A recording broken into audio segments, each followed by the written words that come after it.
Então a gente viu, ou estava estudando, vendo, vai derrubar tudo, não vai? Estou vendo. Vai cair tudo.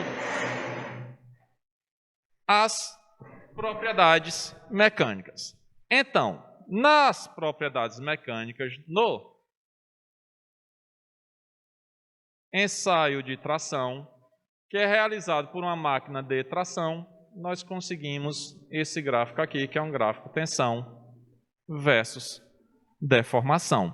E nesse gráfico, tensão versus deformação, nós temos aqui a zona elástica e nós temos aqui a zona plástica.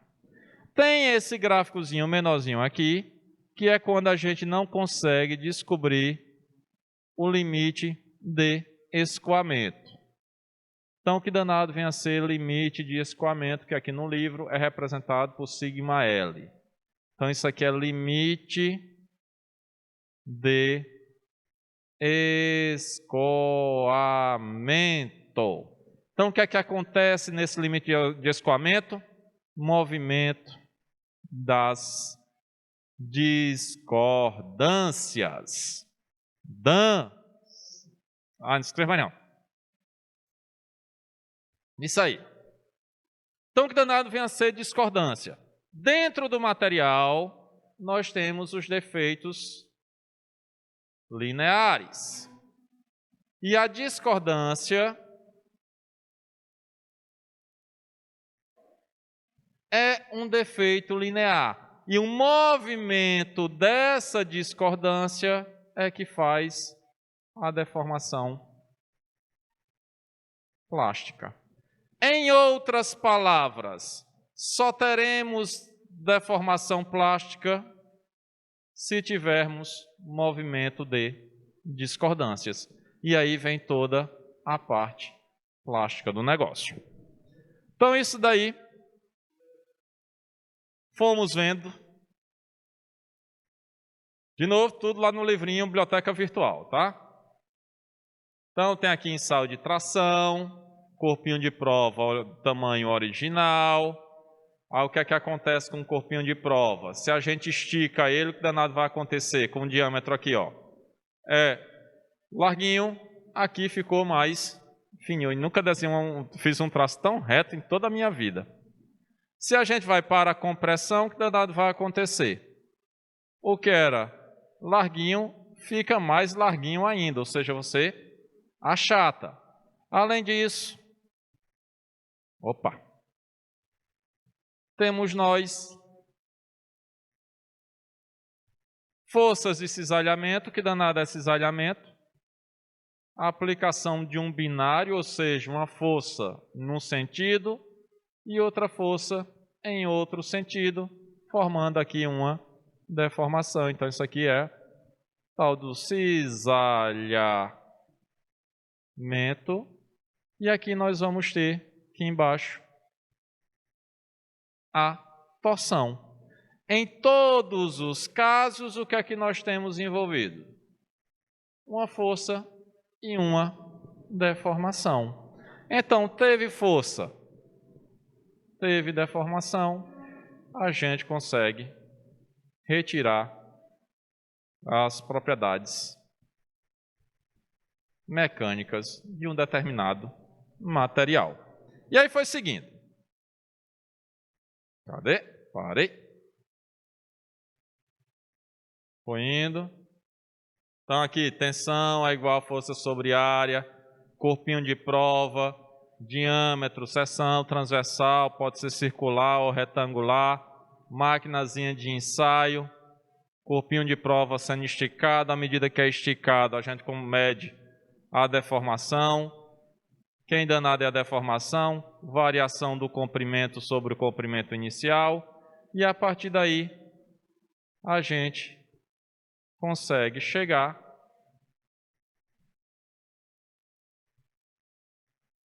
ou retirar. Oi, devagar, calma.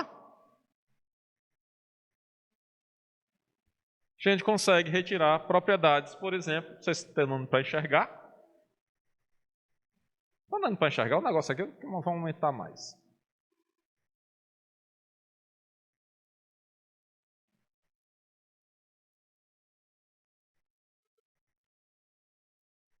Aumentou alguma coisa?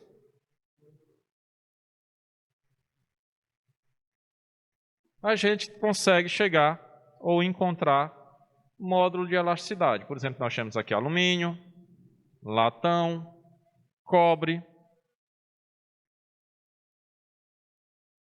magnésio, chega aqui no aço, titânio e vai bater aqui no tungstênio. Então vocês percebam aqui que é o seguinte, tá? O danado vai ser esse módulo de elasticidade. Recapitulando, se a gente tem uma coisa aqui, a gente consegue deformar com uma certa facilidade, módulo baixo. Se a gente tem uma coisa, um metal, que... Se eu soubesse onde está...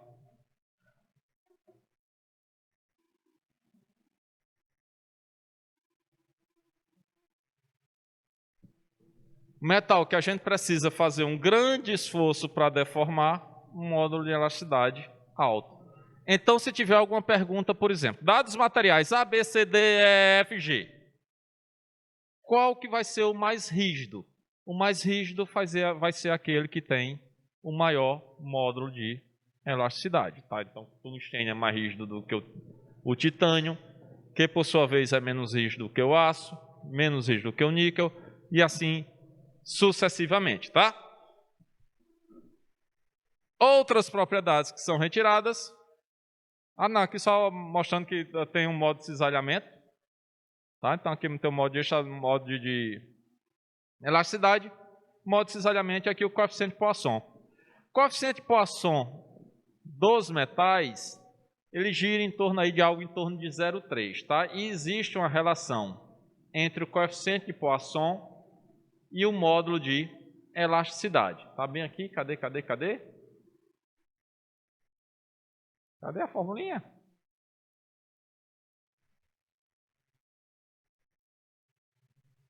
Então, se a gente conhece o módulo de elasticidade, o módulo de cisalhamento, a gente encontra o coeficiente de Poisson do material. Que danado vem a ser o coeficiente de Poisson? Se eu estou puxando um corpo de prova cilíndrico e ele está diminuindo de diâmetro, então é essa relação entre essa diminuição de diâmetro e a relação de comprimento do corpinho de prova, tá? Fomos indo. Cadê? Chegamos aqui no comportamento elástico do material. Então, basicamente, o danado acontece aqui no comportamento elástico. Aplicou tensão. Foi. Retirou a tensão. Volta. Tá? Então, é uma linha que fica onde se aplica a tal da lei de Hooke. Então, tudo, modo de elasticidade, modo de cisalhamento, coeficiente de Poisson qual que é, meu Deus? É um símbolozinho, esqueci, é um Vzinho. Coeficiente de Poisson, tudo é calculado dentro dessa região elástica. Vai seguindo. Quando a curva, como diria Galvão Bueno no GP de Mônaco, dizia que a curva era uma reta.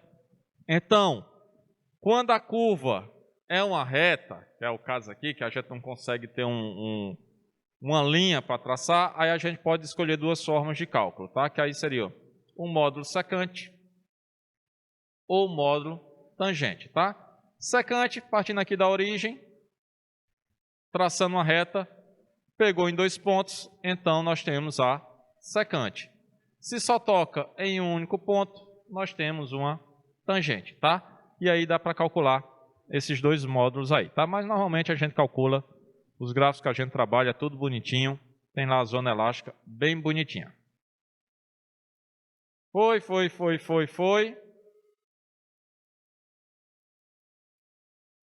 Aí chegou nas propriedades elásticas. Deformação plástica é aquela permanente. Então, nesse ponto aqui, ou nesses dois gráficos, o que é que nós temos? Alguma coisa aqui fez pip?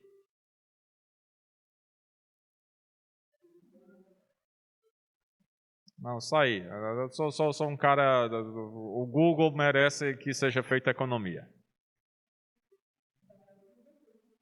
Eu tô todo benevolente. Final de contas, uma plataforma que dá resposta de quase tudo que você pergunta, na maioria das vezes de forma errada, mas estamos aí. Então, o que é que vai acontecer, tá? Ou o que é que acontece aqui?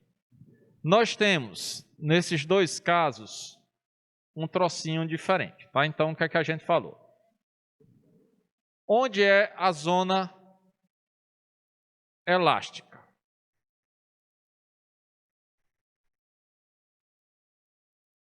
Nesse primeiro caso aqui, onde é que danado seria essa zona elástica? Como eu sei da existência dessa zona elástica? Se a gente traça uma retinha aqui, ó. Isso é uma reta, tá?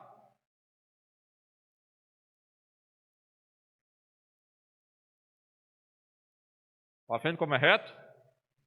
Então, se a gente traça uma reta, o que foi que aconteceu com essa curva aqui, tá? Então, desse ponto P para trás, eu tenho tudo retinho.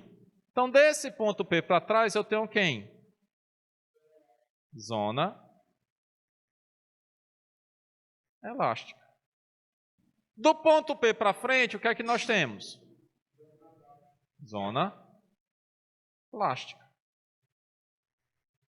Então, nesse caso aqui, até chegar em P, todo esforço que eu aplicar e retirar, volta ao tamanho original. Sem sofrer deformação aparente. Essa região aqui é a região de trabalho do material. Que danado quer dizer isso? A carteira que está aqui a carteira. Ela foi feita para ficar desse jeito ou para se deformar? Então, se eu boto um peso, tá certo, não é grande, tá? Apesar de ter aumentado na pandemia, que as roupas... Não, se eu ficasse lá, você não me via, só a cabeça. Você ficava desaparecia. Mas eu estou feliz porque todas as roupas estão apertadas, o que faz dar a entender que eu estou mais forte. Mas na realidade é porque a roupa ficou tudo apertada, encolheu nesse tempo todo. Não. Então o que é que acontece aqui, tá? Tem uma carga, estou beirando os 78 quilos, então dá o quê? Não, nunca pesei tanto na minha vida. Nunca tinha passado dos 70. Estou perto dos 80. Não, tá. Não, mas. Me casei em 2003. Próximo ano vou fazer 20 anos de casado, que era a minha última tentativa de engordar. Aí só veio dar certo agora nos últimos 2 anos que fiquei em casa. Então, o que é que está acontecendo aqui? Estou aplicando um esforço de compressão no metal e esse metal está tendo uma micro deformação. Por quê? Nós estamos dentro da zona elástica. Quando eu saio, deu para escutar o suspiro ali do ar dizendo, ufa. Então, ele volta ao tamanho original, tá? Então, tudo isso aqui ocorreu dentro da zona elástica. Então, quando se fabrica um produto, eu quero que ele trabalhe dentro da zona elástica.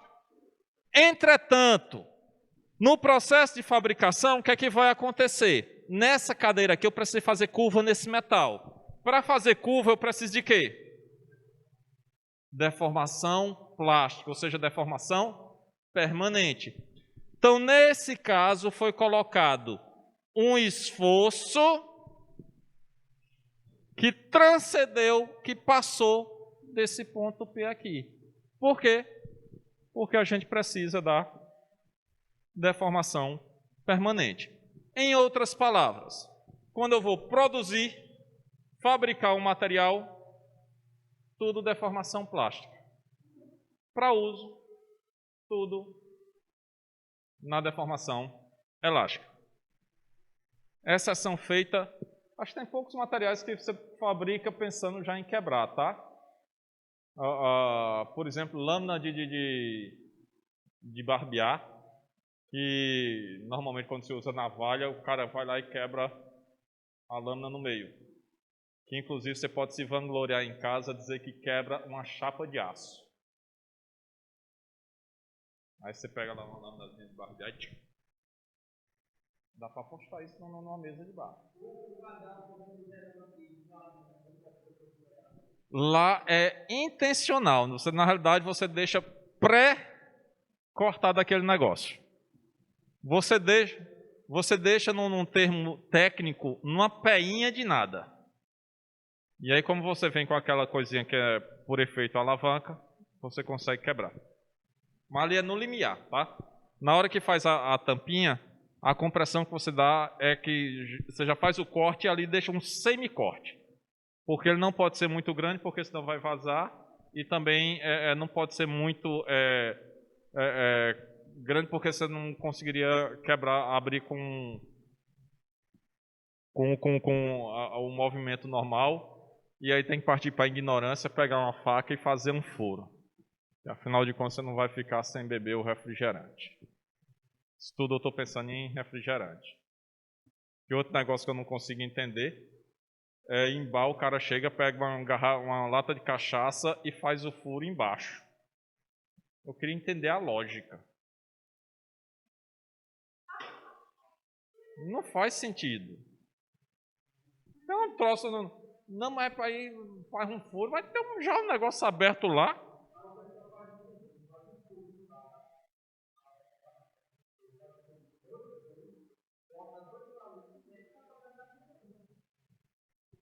Não, em lata de óleo que tinha antigamente, a óleo era vendido em lata, aí você realmente fazia 2 furos, porque por uma questão de facilidade de sair o líquido, então você furava um e para o outro entrava o ar, então saía melhor o óleo. Mas não entendo, cachaça... Tinha um amigo meu que colecionava lata de cerveja, aí ele furava por baixo, porque era para manter a integridade da latinha, não ficar aberto. Mas... nesse outro caso aqui, sim, esquecendo. Então aqui, nesses dois gráficos, nós vamos ter o tal do limite de... Estou tremendo. De escoamento. Nesse gráfico de cá, esse limite de escoamento é bem visível, tá? Então nós temos aqui o limite superior e aqui o limite inferior. Nesse caso de cá, não. Então, nesse caso de cá, faz uma marcação de 0,02, traça uma reta paralela à parte elástica e encontra o limite de escoamento. Nesse de cá, nós temos um limite de escoamento superior e um limite de escoamento inferior, que normalmente é utilizado nos cálculos. Seguindo ainda,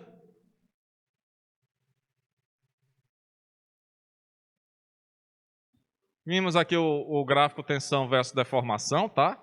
Então nós temos aqui o cucuruto da curva, o limite de resistência à tração, aqui a fratura e aqui a parte elástica. E aqui, no momento em que começa a diminuir o esforço, é o que nós temos a estricção ou empescoçamento do material, ou seja, a área diminui. Se a área diminui, então precisa de menos esforço para continuar mantendo a deformação. Isso é o que se chama de resistência, o gráfico de engenharia. E, eventualmente,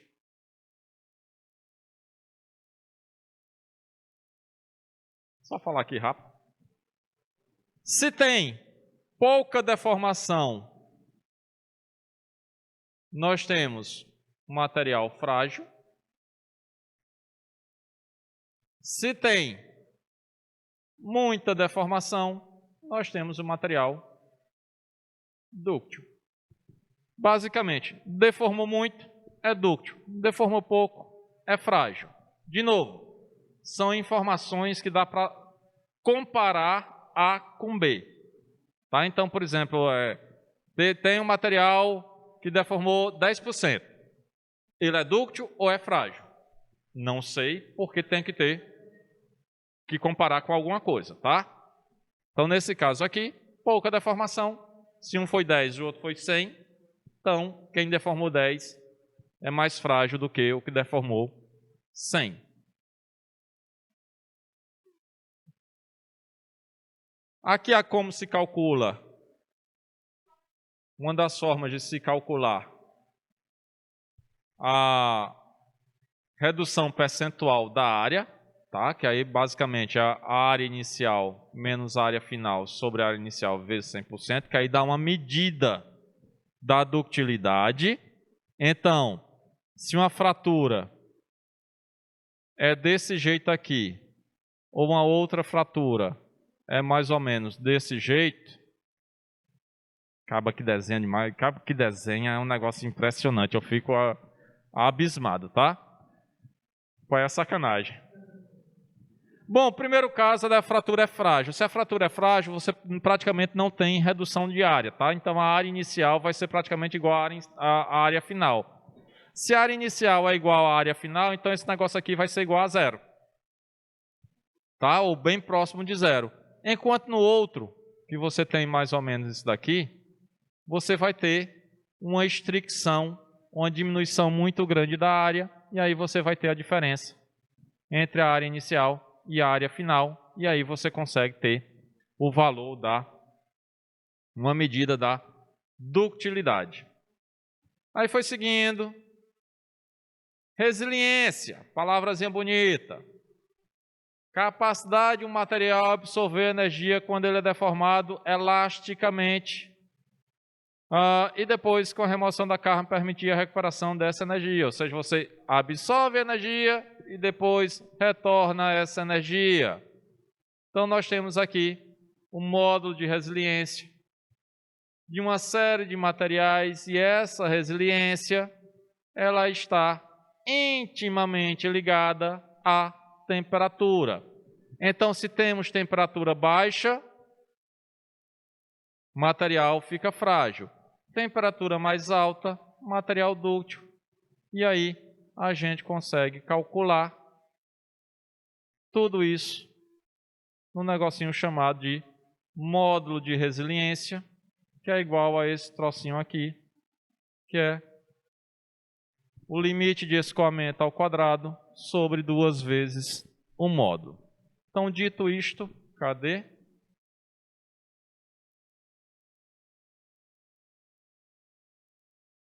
Listazinha de exercícios que eu passei para vocês há um bocado de tempo atrás. Tem aqui naquela questão que era para montar o gráfico, tá? Aí tinha aqui, um corpo de prova cilíndrico feito de aço inoxidável que possui um diâmetro de 12,8 milímetros, é comprimido e comprimento útil de 50,8 milímetros, é tracionado. Usa as características de carga e de alongamento que se seguem para responder das partes A e F desse problema. Então, a F é justamente calcule um módulo de resiliência. Pior que eu não sei se eu tenho o gráfico feito. Eu sei que eu joguei o gráfico para algum canto aqui. Cadê? O whiteboard. Vai lá mais meia hora tentando abrir.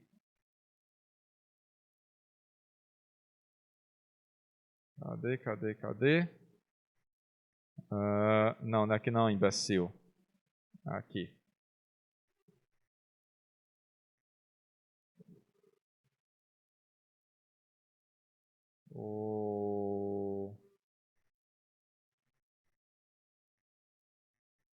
É com H.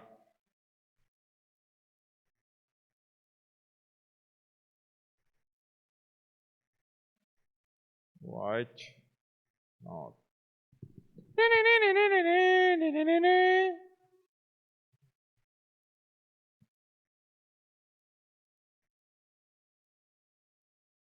Abrindo. Está veloz hoje.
só esse gráfico aqui como referência. Será que também tem um modo de elasticidade nele? Diga que tenha. Não tem. Então, se a gente quer calcular o módulo, não gostei dessa cor não. Essa também não ficou boa não, né? Tá bom. Não. Módulo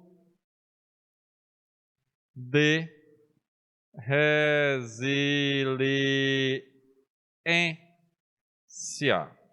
Então, módulo de resiliência vai ser igual a quem? Cadê? Limite de escoamento sobre 2 vezes ao quadrado sobre 2 vezes o módulo de elasticidade. Então, o R, que é o módulo de resiliência, limite de escoamento ao quadrado sobre 2 vezes um módulo de elasticidade. Então, o R vai ser igual. O que é o limite de escoamento nesse caso aqui?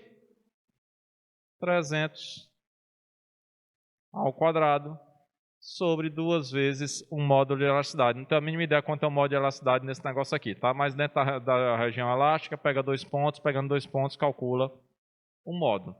Então, tendo-se o gráfico tensão versus deformação, encontramos o limite de escoamento, sabendo-se o módulo, encontramos o módulo de resiliência. Fomos seguindo. Falamos de tenacidade. Termo é um termo mecânico que pode ser usado em vários contextos. Em um deles, a tenacidade, ou mais especificamente, tenacidade à fratura, que a gente fala um pouquinho mais lá na frente, é uma propriedade indicativa da resistência de um material à fratura ou a uma trinca, ou a outro defeito concentrador de tensão. Então, isso aqui a gente fala lá na frente, quando a gente falou no nosso querido K1C, tá? Que é a tenacidade à fratura. E como é que a gente estuda esse negócio todo aí?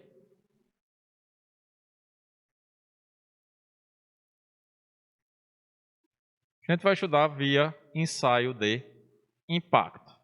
Então, aqui é só para mostrar que a tensão de engenharia, ela tem um comportamento, e a real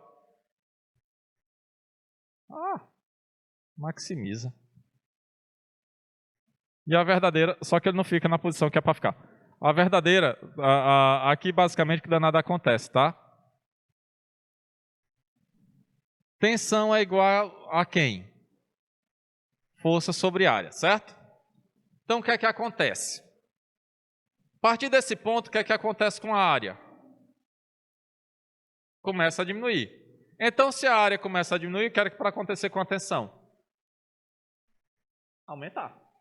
Porque para qualquer forcinha, o negócio vai subindo, tá? É a ideia de uma faca amolada. Então, como é mais fácil cortar qualquer coisa? É com a parte que está amolada ou com a outra parte? Porque a área é menor.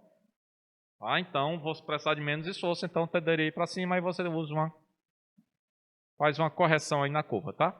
Mas isso aqui não se aperreie não, que raramente é utilizado esse negócio na vida prática. Aí foi andando. Chegamos aqui na questão do encruamento. Basicamente, se a gente deforma plasticamente um metal, retira o esforço, ele recupera um pouco. E depois, quando a gente volta a fazer o esforço, a propriedade ou os limites são jogados lá para cima, tá? E aí a gente entrou em dureza. Então, dureza, basicamente, o que danado é? Nós temos uma maquininha. Essa maquininha tem um indentador, ou seja, um trocinho que vai fazer uma marcação pequenininha na peça. Isso pode ser feito com a esfera, isso pode ser feito com a pirâmide, isso pode ser feito com a pirâmide com um pouquinho diferente, isso pode ser feito com cone e isso pode ser feito com esfera. Qual é a ideia? Por exemplo, bolo com cobertura. Se você chega lá com um dedo e mete o dedo no negócio, qual a marca que vai ficar na cobertura? Que é uma calota. Então, se a gente chega com a esfera, a marcação que vai ter na peça vai ser isso daqui. Se a gente chega com a pirâmide de base quadrada, essa daqui. Se a gente chega com a pirâmide, cair com a base de um trapézio, vamos ter esse outro formato.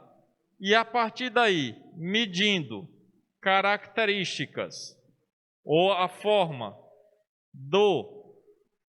da impressão, a gente coloca na fórmula e a partir dessa fórmula a gente encontra a dureza. E aí, existe uma série de escalas. Então, nós vamos ter Brinell e Rockwell, que são as mais famosas. Tá? Então, tem microdureza, que são para materiais um pouquinho mais finos, que aí pode ser Vickers ou Knupp. Tá? Mas existe um leque gigantesco de escalas de dureza. No exercício, basicamente, a gente trabalha com Brinell e com Rockwell. Então, tem aqui questões sobre dureza.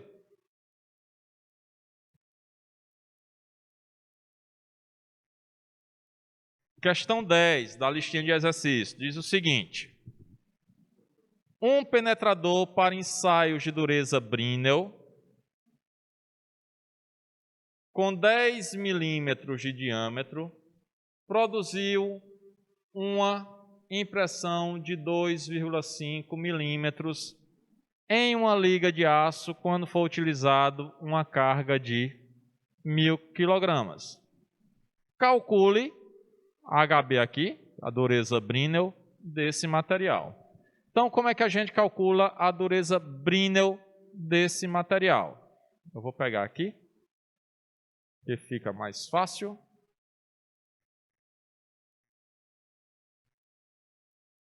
Se eu conseguir movimentar. Aqui. A gente sabe que aqui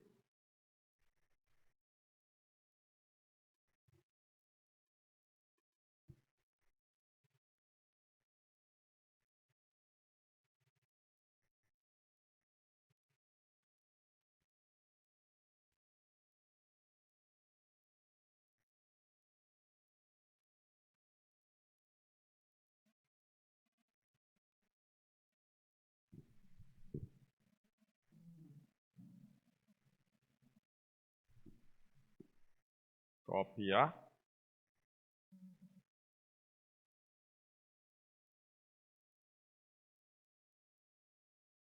A gente sabe isso daqui, certo? Onde o P é a força que está sendo utilizada. D é o diâmetro do indentador.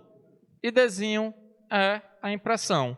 Então, no problema P,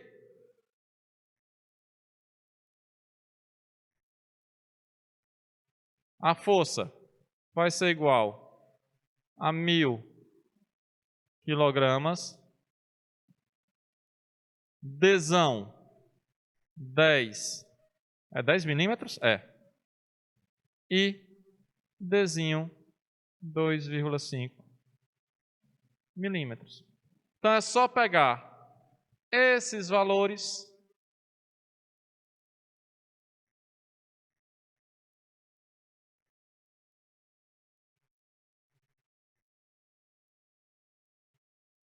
substituir aqui, que vai encontrar a dureza Brinell. Tá? Não precisa fazer conversão de nada, tá? É só pegar os valores e jogar dentro da fórmula que encontra o valor da dureza. A letra B é a mesma coisa, tá? Só que aí no caso vai dar do valor da impressão. Qual será o diâmetro de uma impressão, ou seja, quer saber o D pequeno, para produzir uma dureza de 300 Brinell quando é usado uma carga de 500 kg. Tá? Então, aí do tamanho da impressão, ou quer saber o Dzinho, só fazer do mesmo jeito, jogar os valores lá e encontra o valor de D. Além disso, nós temos esta relaçãozinha aqui. Cadê?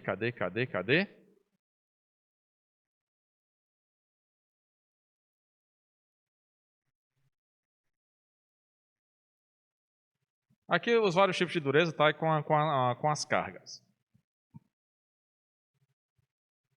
Nós temos essa conversão de dureza. Então, essa conversão de dureza, a gente pode brincar com as várias escalas de dureza, tá? Como? A partir do valor que é dado. Então, por exemplo, sei lá, tem uma dureza 100 na escala Rockwell B. Então, essa dureza 100 equivale a 20 e pouco na Rockwell C, equivale a 200 e pouco, eu não sei que danada azulzinha aqui. A azulzinha é qual? É a Brinell. E que vai equivaler a não sei quanto aqui, peguei 100, a 300 e pouco na escala Knoop, que vai valer a 300 e pouco na escala Vickers, tá? Então, posso brincar em sabendo uma dureza numa escala, eu converto para outras escalas. Além disso, nós temos que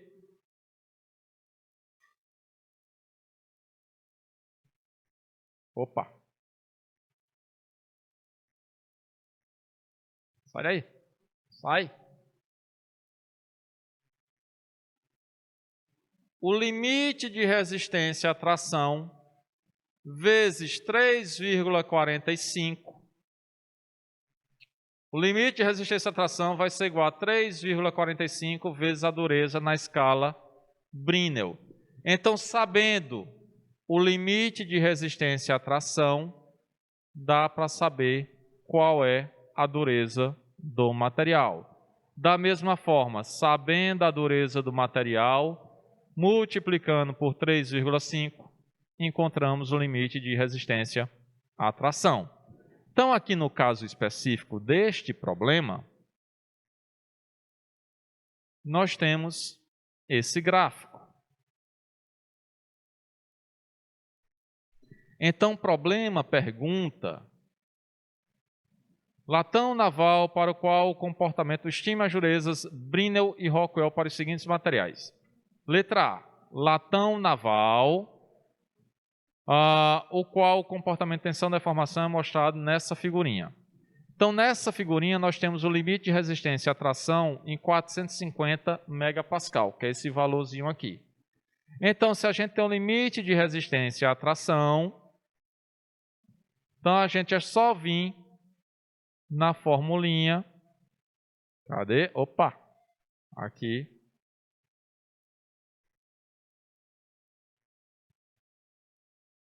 A briga. Vim na fórmula. Cadê? E encontramos a dureza Brinell. Tá?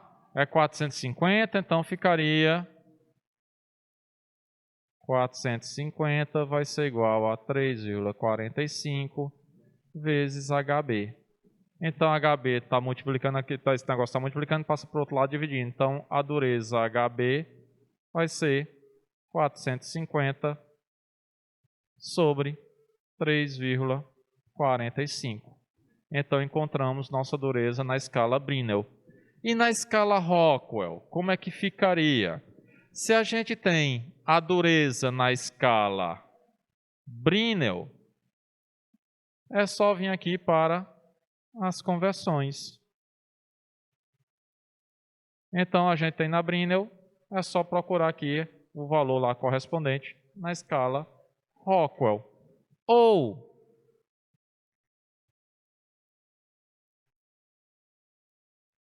temos esse gráfico aqui,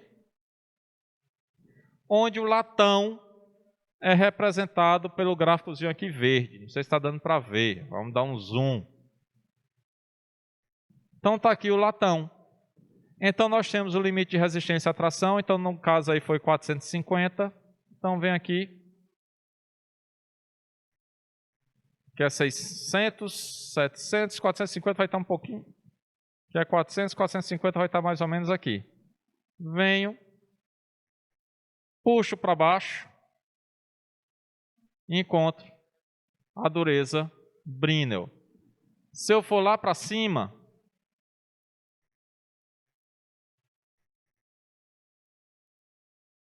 nós temos a Rockwell. Tá? Tá aqui a dureza Rockwell C e daqui em cima a Rockwell B. Tá? Então nesse gráfico dá para encontrar esses valores aí. Aí fomos seguindo, porque a gente não é incansável. Foi lá. Sim, aí aqui para quem gosta, digamos assim, da otimização do tempo, esse livro aqui tem um negócio legal que os que têm impresso não têm. O que é? Ele tem todas as formas, os símbolos, e tem, olha só que coisa maravilhosa.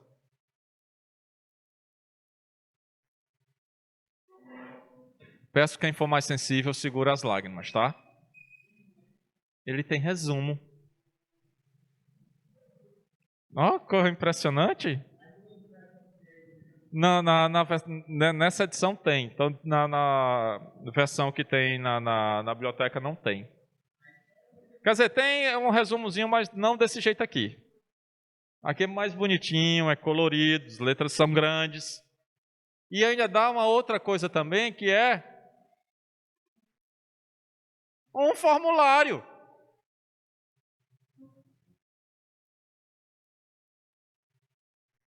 As fórmulas. Tudo aí. Numa prova, era copiar esse negócio aí, deixar pequenininho e colocar no verso da calculadora. E aí a gente dá um pulo.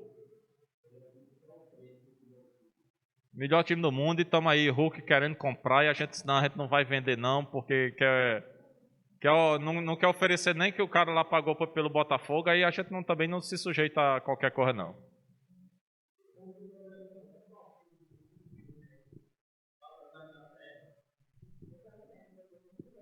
Por quê? Vá não.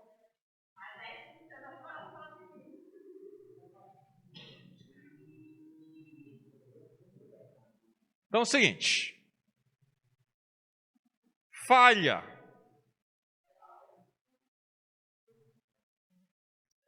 Então aqui, o último assunto que a gente viu foi como os materiais se quebram, tá? Então a gente falou de tenacidade à fratura, falou de fratura dúctil e de fratura frágil. Ou seja, fratura... Ó, aquele desenho lá que eu fiz não está igualzinho esse daqui? O cara bate o olho lá e não sabe qual é a cópia de quem. Então, nesse caso aqui, também acho. Nesse caso aqui que nós temos deformação plástica antes da ruptura, nós temos o que nós chamamos de fratura dúctil. Nesse caso aqui que a gente não observa deformação plástica, nós temos a fratura frágil. E aí, tudo isso, esse negócio a gente estuda. Aqui tem a característica, tá?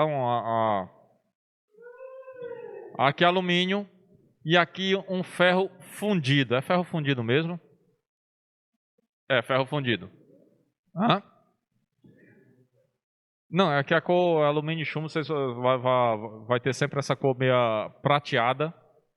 E aí você tem a deformabilidade aqui, tá? Isso aqui é um tipo de fratura chamado cone taça, tá? Que parece forma um cone e o outro parece um fundo de uma taça.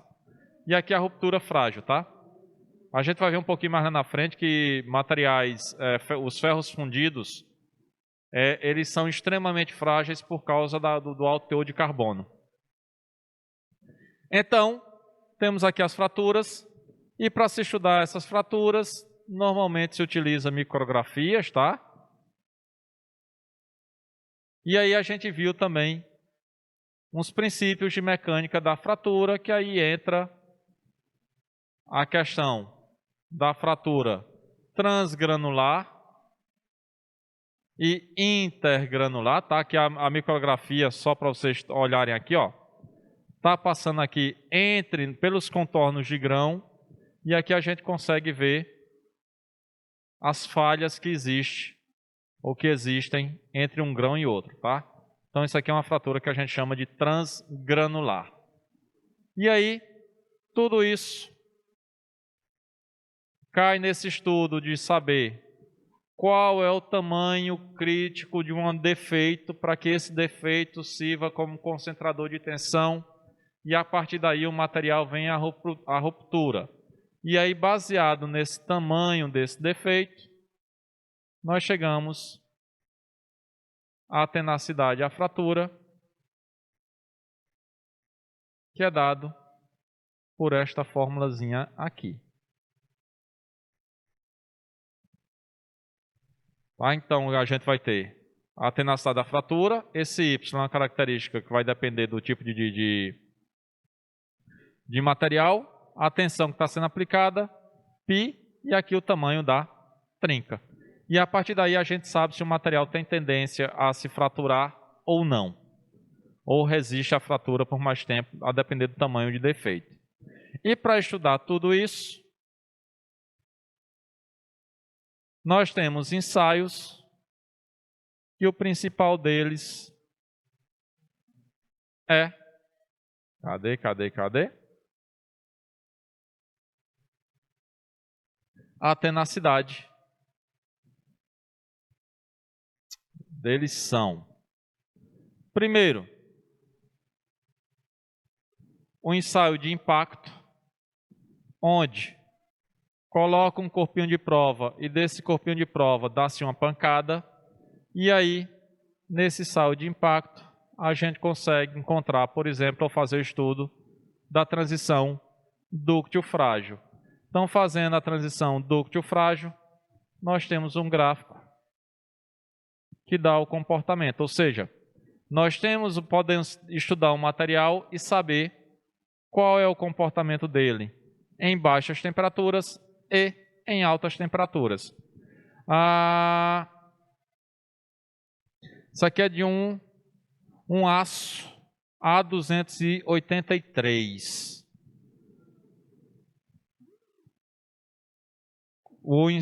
A curvinha azul é um ensaio Sharpie. E aqui é a característica da fratura de acordo com o aumento da temperatura, tá? E aí, com esse gráfico, ou a partir desse gráfico, a gente descobriu que os metais CFC e HC, sai daí, tarja preta, eles são pouco susceptíveis à variação de temperatura, enquanto que os materiais CCC são mais susceptíveis à variação de temperatura, ou seja, tem essa transição dúctil-frágil muito mais acentuada. E a temperatura interfere diretamente na resistência ao impacto. Quanto mais baixa for a temperatura, menor é a resistência ao impacto. Daí o coitado do Titanic, que não nos deixa mentir. E aí tem uma questãozinha na lista Que diz aí: encontram-se tabulados a seguir os dados que foram coletados a partir de uma série de ensaios de impacto Sharpie em uma liga revenida de aço 4340. Então nós temos aqui temperatura 0. Na verdade o 0 era para vir... vai só diminuindo. 0, menos 25, menos 50, menos 75, menos 100, menos 113, menos 125, menos 150, menos 175, menos 200. Que é a energia impacto? 100, 104, 103, e aí vai diminuindo, tá? Então pergunta, trace os dados na forma de impacto em função da temperatura. Para ele ganhar tempo,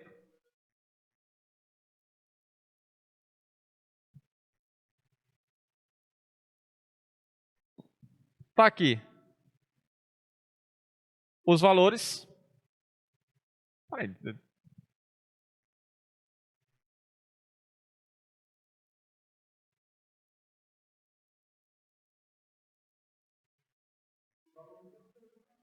É que eu estou tentando ver de onde nada saiu aquele negócio ali. Que na verdade é só para mudar aqui Eu pensei que era para mudar só a escala do gráfico aqui, mas não. Tá nesse daqui. Nesse aqui é que tá certo. Deixa eu ampliar. Cadê o zoom?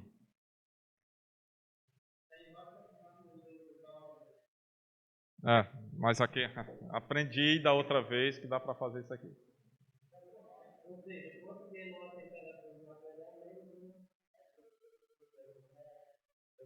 Mais frágil fica.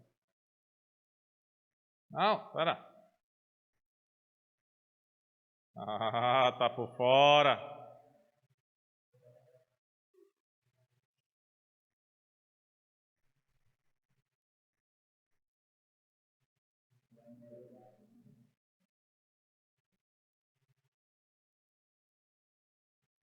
Aqui só o gráfico tá maluco, tá? Que é para jogar esse negócio aqui. Cadê? Cadê desenhar? Oxe, não tem. Na verdade é o seguinte, tá? É só para pegar esse negócio aqui desse lado e colocar aqui desse lado. Para ficar mais bonitinho. Então aqui a gente tem o gráfico da temperatura aqui embaixo e aqui a energia absorvida, tá? Então pergunta-se: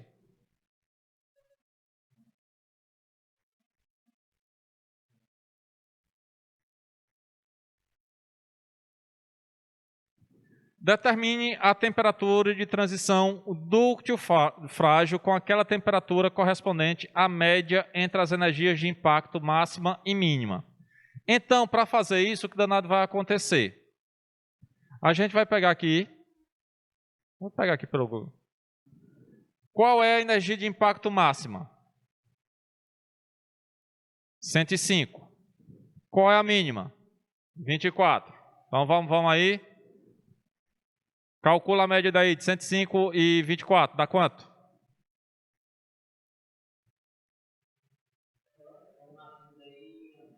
Isso. A letra B.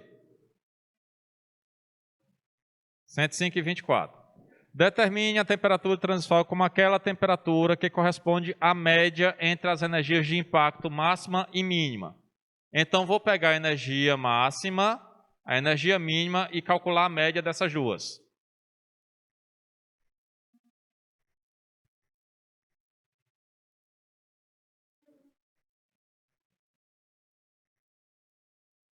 Sacanagem, né? 105 mais 24 dividido por 2. Depressa, ligeiro, valendo. 129 dividido por 2. Valendo 64,5. Então a gente vem aqui no gráfico. Mais ou menos aqui é 70. Mais ou menos aqui, sei lá, mais ou menos por aqui. Se riscar será bom. Vem, bateu e por coincidência aqui deu menos 100. Então essa daqui é a temperatura da transição dúctil frágil calculado pela média. A outra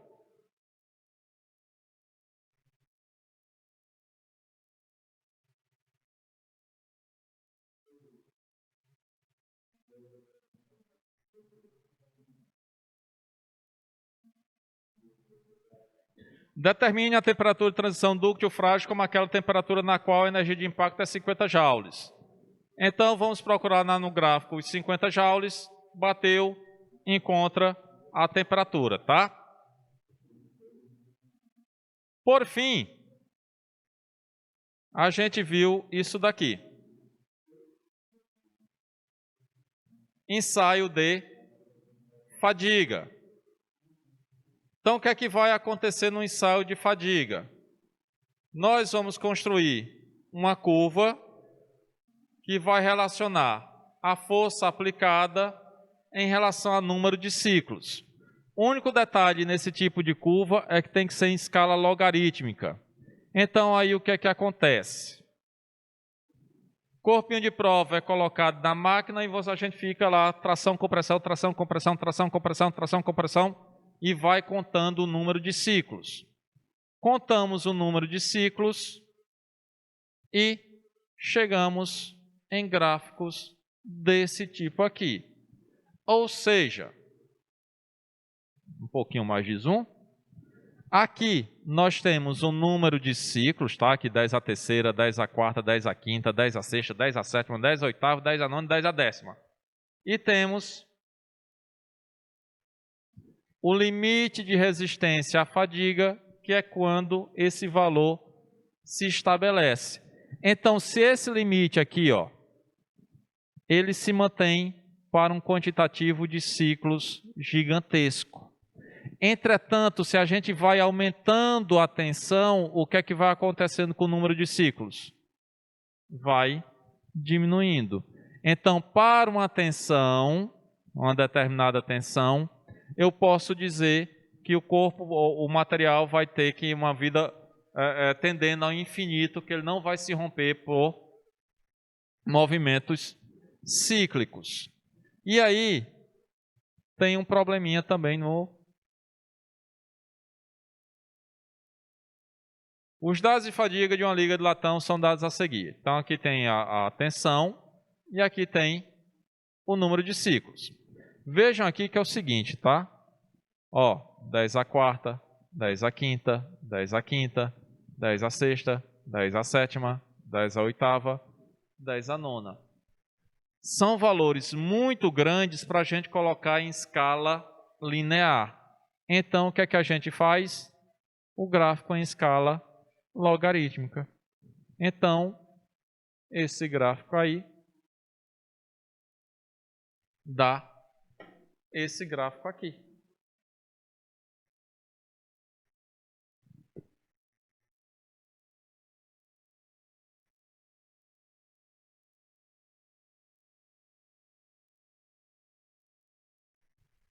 Então, nós pegamos aqueles valores, colocamos aqui, e a única coisa aqui na hora de plotar o gráfico foi pedir para essa escala aqui ser escala logarítmica. Então, aqui ó, é 1000, 10.000, 100.000, 1 milhão, 10 milhões, 100 milhões, 1 trilhão, trilhão. E assim sucessivamente. Foi 1 milhão, bilhão.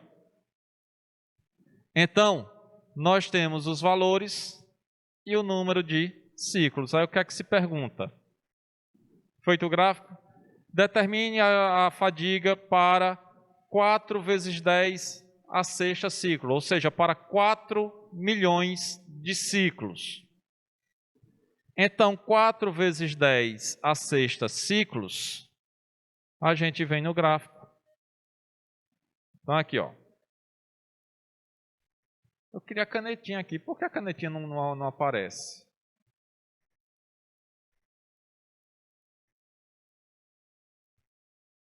Desenho.